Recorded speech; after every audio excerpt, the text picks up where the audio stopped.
Hey mom, today made me see how much this entire chapter is really about positioning. Not in a vague motivational sense, but in the same way you position pieces on a chessboard long before the outcome is decided. I'm just 4 months away from finishing the school year, and I'm not tied to any single professional identity. I have the physical capability, the intellectual range, and the global perspective to go in almost any direction. And this window gives me the freedom to shape where I'm heading before life asks me to commit.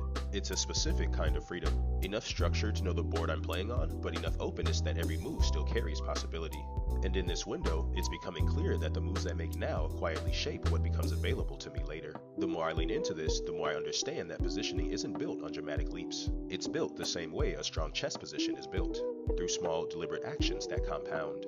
Taking a few minutes each day to note what caught my interest or what drained me helps me understand where my natural strengths and curiosities sit. Those quick observations act like small positional moves. Subtle at first, but over time revealing which angles are strong and which ones are dead ends. They prevent me from drifting into decisions that look good on the surface but don't actually support the long game I'm trying to play. Stepping slightly outside my usual environment each week feels like another version of that same strategy. When I attend an event, explore a different field, or listen to people talk about work far from my own, I'm giving myself new squares on the board to occupy. Each exposure expands the field of possibilities and helps me see paths I wouldn't have recognized from my original perspective.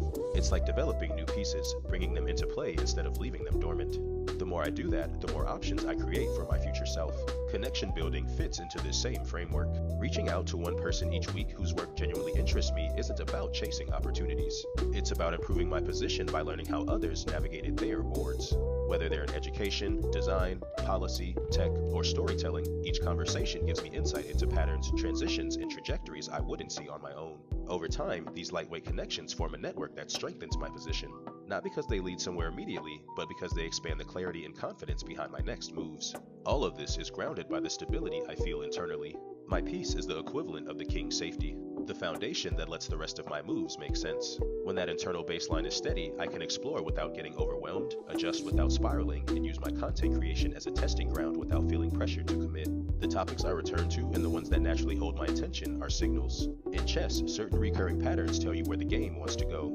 In life, the ideas and experiences that keep pulling me back do the same. Your arms don't hurt? My arms hurt now. Yeah, you kind of have to be strong to do this. I'm tired. Plus the water is drifting us that way. So when you go this way, it's way harder to get back. So good luck. I tried. I reached there first. Yeah. I moved some pieces on the chessboard of life, and that was it for my day. Okay, love you. Bye.